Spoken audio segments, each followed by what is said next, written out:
Ги гледате вестите на Сител. Во студиото со вас Иван Кузмановски. Добар ден, ви благодарам што сте со нас. Ова се настаните кои го одбележаа денот. Максим Димитриевски влегува во трка за трет градоначалнички мандат. Машка битка во партискиот избор за кандидат во Скопје. Локалните се ближат, партиите прават пресметки. Последните двајца повредени заминаа од клиничкиот центар во Белград. Родителите на загинатите во Кочани најавуваат нов марш на ангелите. Власта и опозицијата со меѓусебни обвинувања. Нема административни пропусти во работата на Кавадаречката болница, утврдили инспекторите на ДСЗИ. Две стручни комисии ќе го испитуваат лекувањето. Родителите на починатото дете обвинуваат дека лекарска негрижа е причина за смртта. Муслиманите го празнуваат Курбан Бајрам. Аллаху акбар. Човекот вреди онолку колку што е подготвен да го подели најдрагоценото за другите. Продолжениот празничен викенд причина за колони на граничните премини. Трамп и Маск не запираат со обвинувања. Кавгата стана главна тема во светските медиуми. Овие вести во живо со последните информации за партискиот избор за локалните избори. Останете со нас.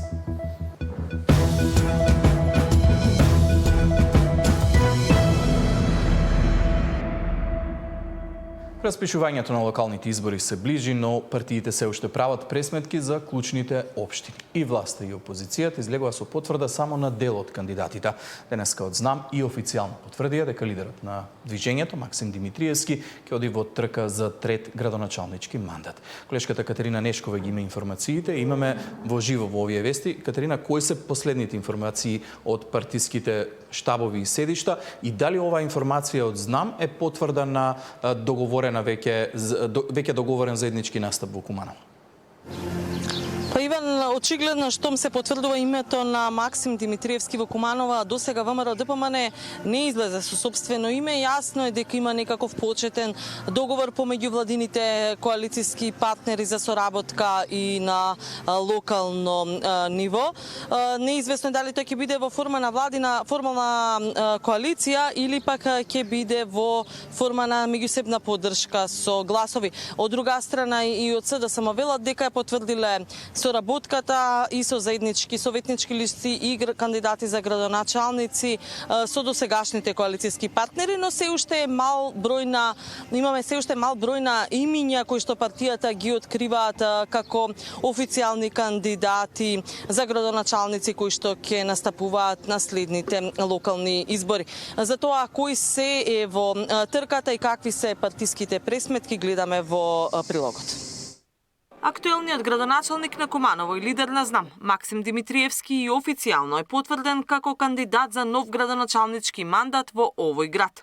Останува само да биде финализирана соработката со ВМРО ДПМН за локалните избори, или на ниво на коалиција, или на ниво на неофицијална меѓусебна поддршка со гласови. Во разговорите со поголемиот партнер, ЗНАМ ќе добие кандидати за една скопска општина, најверојатно Карпош. Во моментот преговорите се во тек, но она што можам да ви го потврдам и да ви го кажам за сигурност е дека ние ќе имаме кандидат во градот Куманово. Тој е нашиот претседател Максим Димитриевски. Преговорите продолжуваат, ќе имаме најмалце едно градоначалничко место во Скопје и други места широм републиката. Но Димитриевски не е единствениот фаворит кандидат, чие име веќе е познато. Владеачката ВМРО ДПМН веќе потврди реизбор на 25 имиња, меѓу кои и оние на Митко Јанчев за Кавадарци и Иван Јорданов за Штип. СДСМ како своји фаворити за нов мандат веќе ги потврди Горан Герасимовски за Скопски центар и Томе Христовски за Крушево. Од вреди, кандидат фаворит е Билалка Сами за Тетово. Неголемите партии пак се уште тактизираат за најатрактивната градоначалничка фотелја, она за Скопје. Мицкоски треба да одлучи меѓу министерот за локална самоуправа Перински и актуелниот градоначалник на Кисела вода Орце Ѓорѓиевски. Филипче треба да одлучи пак меѓу својот фаворит, архитектот Мишко Ралев и председателот на Скопскиот огранот кој се само најави, Ѓорги Галатановски. И ВМРО ДПМН и СДСМ ветуваат дека ќе го заокружат целосно процесот на објавување на на кандидатите за градоначалници најдоцна за неколку недели, кога ќе се знае и каква соработка ќе договорат со коалициските партнери. ВМРО ДПМН се уште врши анализи и мерење на потенцијалните кандидати. Се очекува во периодот пред нас, некаде до средината на следниот месец, да излеземе со конкретни имиња и презимиња за оние општини кои што остана. До овој момент е потврдена коалицијата со 14, можам да кажам, традиционални коалициони партнери на СДСМ. Наскоро, во текот на наредната недела, ќе бидат потврдени нови 20 имиња за кандидати за градоначалници, а за останатите се уште се прават на трепартиски консултации. Сепак на трепартиските битки излегуваат и во јавност. Во СДСМ пример се уште нема име за Струмица, иако анкетите покажале предност на актуелниот градоначалник Костадин Костадинов. Партиски против кандидат му бил председателот на Советот Маријан Даскаловски. ВМРО ДПМН пак се уште има дилема дали да го поддржи актуелниот градоначалник Борче Јовчевски за прилеп или да најде ново сигурно име. Кај албанските партии се уште нема официјални имиња. Од вреди најавуваат своји кандидати дури и за Скопје, но се надеваат на победничка позиција во Скопски Чаир. Кај Дуи за ова место се споменува екс-министерот за надворешни работи Бујар Османи. Таравари, освен во Гостивар, наводно договорил поддршка од интегративците за сигурно градоначалничко место и во Сарај. Катерина Нешкова, Сител телевизија. Предвремени парламентарни избори заедно со локалните побара лидерот на Демократската унија за интеграција Али Ахмети на синокешната прослава во Чаир на 23 години од основањето на партијата. Политичките партии од Европскиот фронт се координираат, во комуникација сме со сите конструктивни политички сили во земјава и мислиме дека на локалните избори ќе бидеме силен фронт за да владееме успешно со општините, но воедно сме силно определени заедно со локални да имаме предвремени парламентарни избори. Тоа го бараме затоа што тоа е спас за сите нас и за одржлива стабилност, истакна Ахмети. Од ВМРО ДПМН ваквата изјава на Ахмети денеска ја оценија како барање на гума за спас на рейтингот на Дуи, кој според нив вртоглаво тоне. Двајца повредени заминаа од клиничкиот центар во Белград. Родителите на загинатите во Кочани најавуваат нов марш на ангелите. Власта и опозицијата со меѓусебни обвинувања. Нема административни пропусти во работата на Кавадаречката болница, утврдили инспекторите на ДСЗИ. 2 стручни комисии ќе го испитуваат лекувањето. Родителите на починатото дете обвинуваат дека лекарска негрижа е причина за смртта.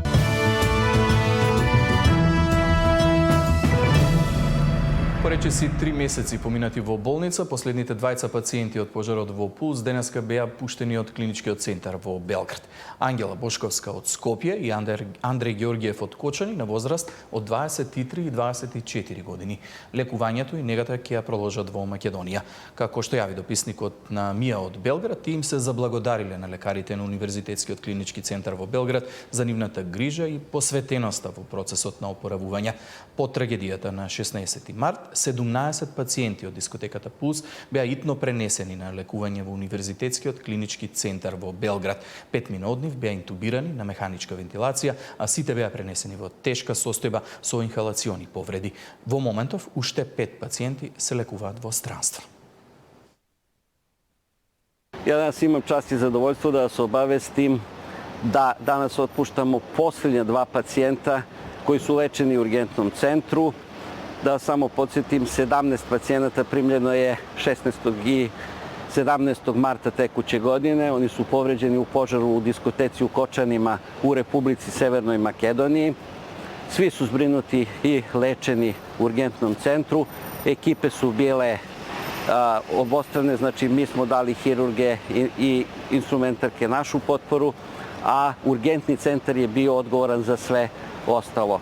Imali smo odličnu saradnju sa svim lekarima iz urgentnog centra na čelu sa našim ministrom zdravlja, profesorom Zlatiborom Lončarom, docentom Micićem, anesteziolozima, lekarima specijalistima fizikalne medicine, pulmolozima, bronholozima. To su bile zajedničke ekipe.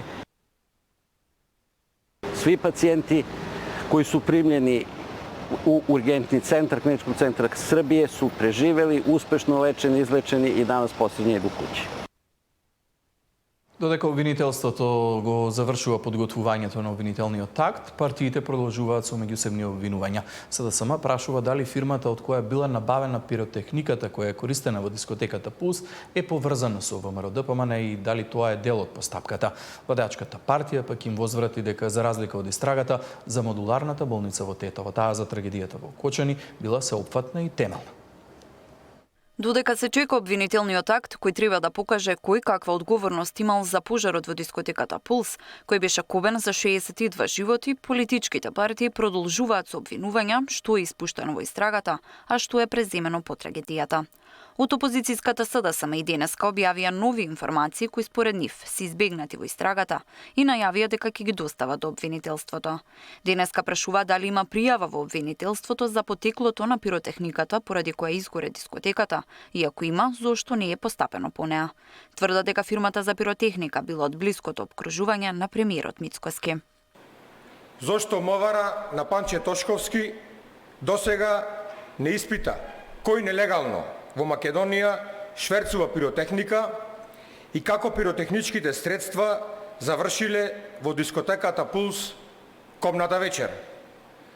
Дали доколку се дознае потеклото на пиротехниката, истрагата ќе дојде до најблискиот периметар на луѓето околу премиерот.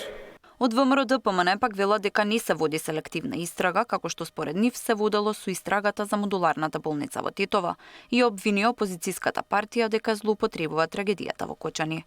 За разлика од претходната власт, сега има соопфатна темелна истрага за трагедијата во Кочани, во која беа опфатени поранешни и сегашни функционери, од кои некои се во притвор, а тоа е доказ дека сега има одговорност и неселективност. Владата на ВМРО-ДПМН, за разлика од претходната власт, донесе серија законски измени со кои тотално се забранува употреба на пиротехнички средства во затворен простор, со цел да нема импровизации кои во иднина би резултирале со несреќи.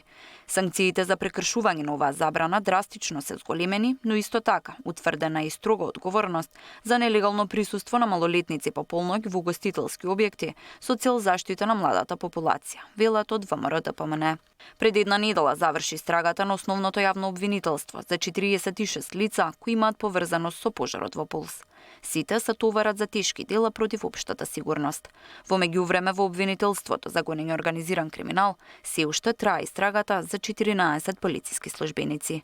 За утре повторно е најавен мирен марш на семејствата на загинатите во импровизираната дискотека, преку кои бараат правда и неселективна одговорност за изгубените животи на нивните блиски. Тамара Дичевска, Сител телевизија. Нема административни пропусти во работата на Кавадаречката болница, покажала контролата која ја направиле инспекторите на Државниот санитарен и здравствен инспекторат. Две стручни комисии пак ќе го испитуваат лекувањето, една која ја формирала Кавадаречката болница и една која треба да ја формира Министерството за здравство. Родителите на починатото 3-годишно дете обвинуваат дека лекарска негрижа е причина за смртта. Со нив разговараше Александар Динев. Стручна комисија ќе утврдува дали има пропуст во третманот на 3-годишното дете во болницата во Кавадарци, кој почина во вторникот наутро на пат кон Скопските клиники. Државниот санитарен и здравствен инспекторат го заврши вонредниот инспекцијски надзор во трите здравствени установи каде било лекувано детето и не биле констатирани недостатоци, но бидејќи немаат надлежности во стручниот дел, ќе поднесат иницијатива до Министерот за здравство да формира комисија која треба да испита дали има лекарска негрижа. Детето било со неколку коморбидитети. На 3 јуни во 5 часот било донесено во општата болница со проширена дејност Кавадарци од страна на неговите родители, прегледано од дежурен доктор специјалист по детски болести, кој врз основа на прегледот и испитаните параметри проценил дека нема потреба од хоспитализација. На инсистирање на родителите бил издаден упат за детската клиника во Скопје, каде детето било однесено со сопствен превоз во раните утрински часови, околу 8 часот директно на оддел за кардиологија, без знаци за живот, стои во извештајот од ДСС.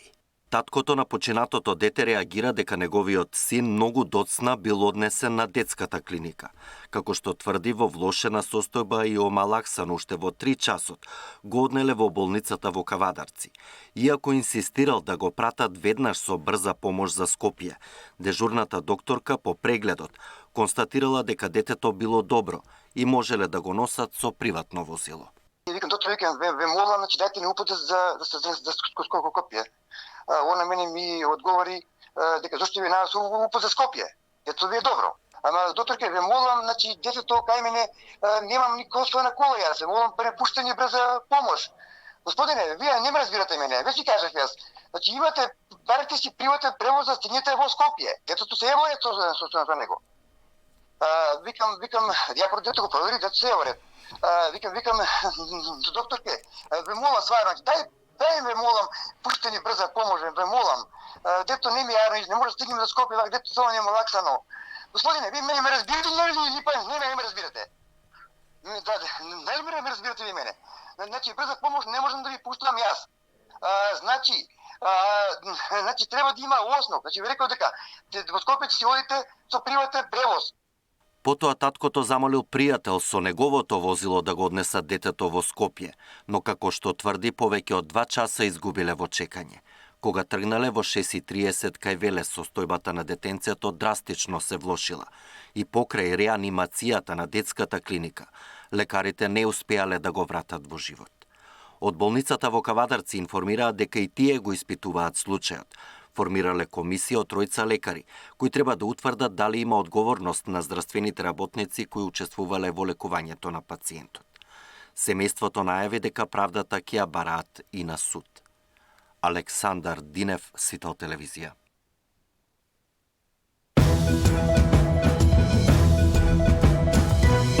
Колку средства обезбедија хуманите граѓани и компаниите на повикот за помош на повредените од кочани? Што има, а што им е потребно на Кочанската болница за соодветен третман на пациентите? Како ќе се обезбедува финансиската подршка во иднина? Тема на денот со Иван Ивановски од Сапорт Кочани.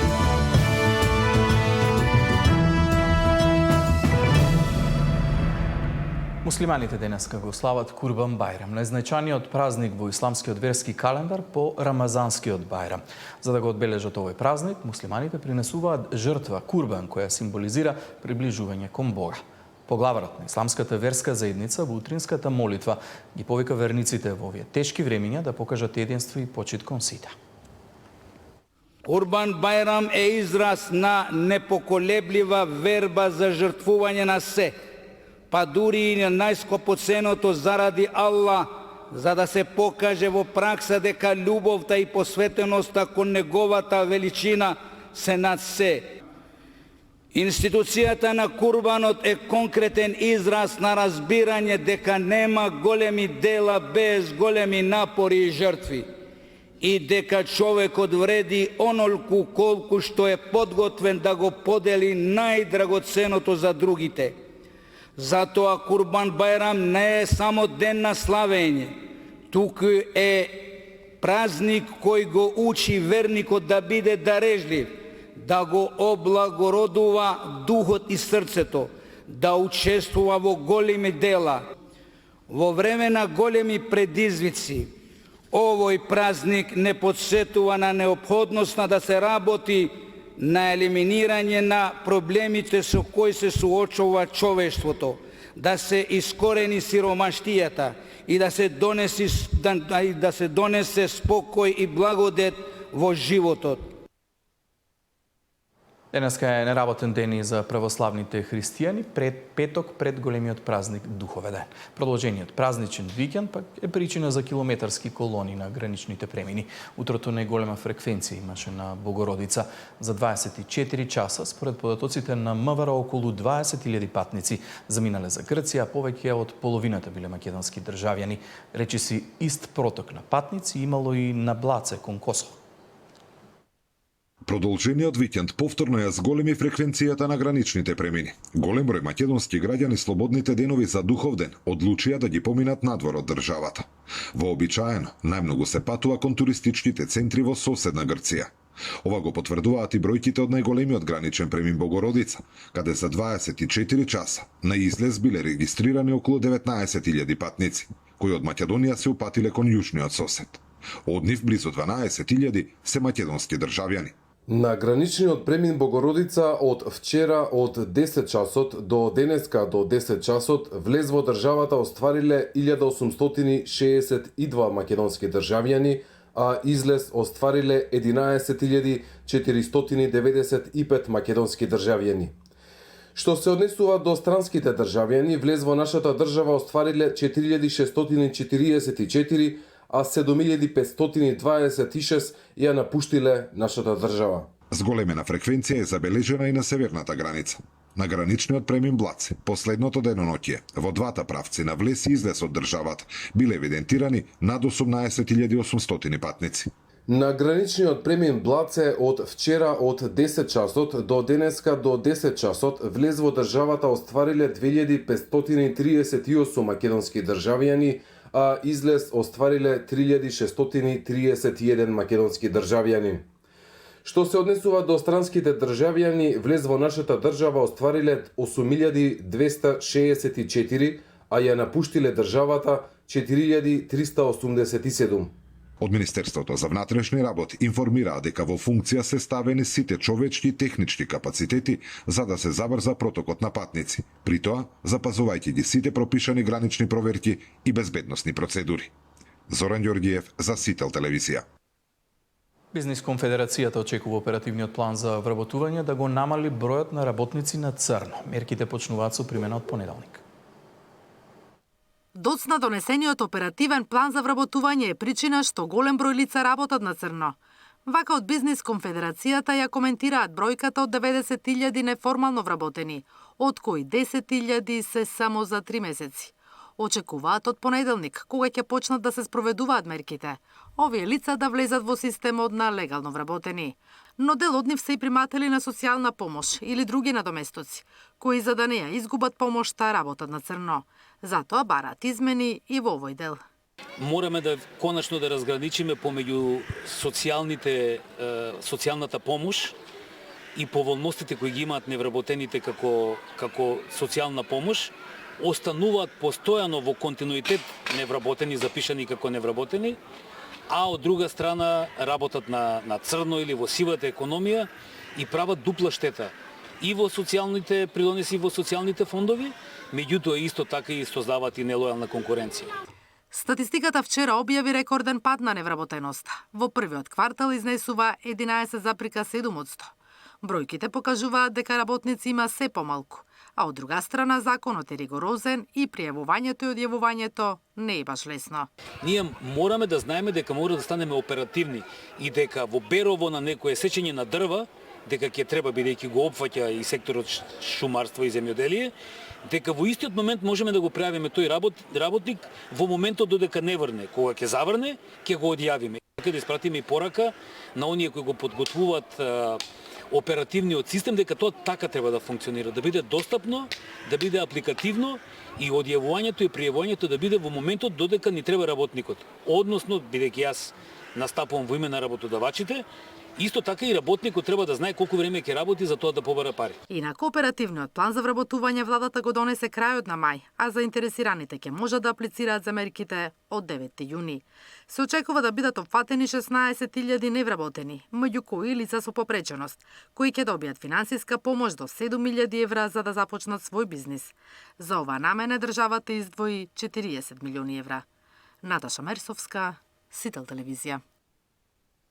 Агенцијата за храна и ветеринарство воведе мерки на засилен надзор на болеста чума кај малите преживари, особено во регионот на Западна Македонија, со цел спречување на внесување и ширење на болеста од соседна Албанија во земјава.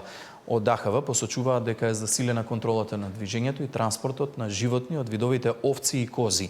По добиеното известување вчера вечер преку Европскиот систем за пријава на болести, дека во Албанија, во областа Дебар, во местото Кастриот на фарма со 200 кози, има појава на ново жариште на болеста по пријавата на првиот случај неодамна во областа Скадар.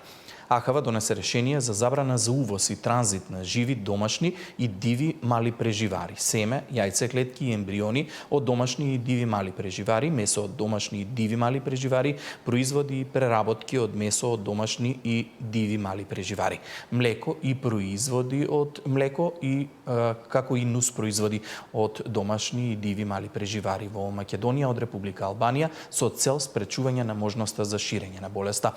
АХВ ги извести ветеринарните аграрните друштва и официјалните ветеринари за спроведување на засилен надзор на одгледувалиштата со овци и кози и пријавување на секој сомнителен случај на болеста. АХВ го известила и Министерството за внатрешни работи за новонастанатата ситуација со појава на болеста во пограничниот регион со Македонија за превземање на засилени мерки за надзор и спречување на евентуален шверц со животни од видовите овци и кози од Албанија во нашата земја.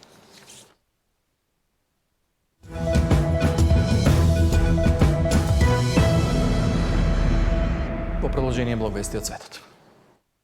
Русија изврши интензивен ракетен и беспилотен напад врз Киев во текот на ноќта. Украинските власти пријавија 4 жртви на 20 повредени. Тврдат дека биле погодени стамбени згради во населбата Соломенски. Градоначалникот на Киев, Виталий Кличко,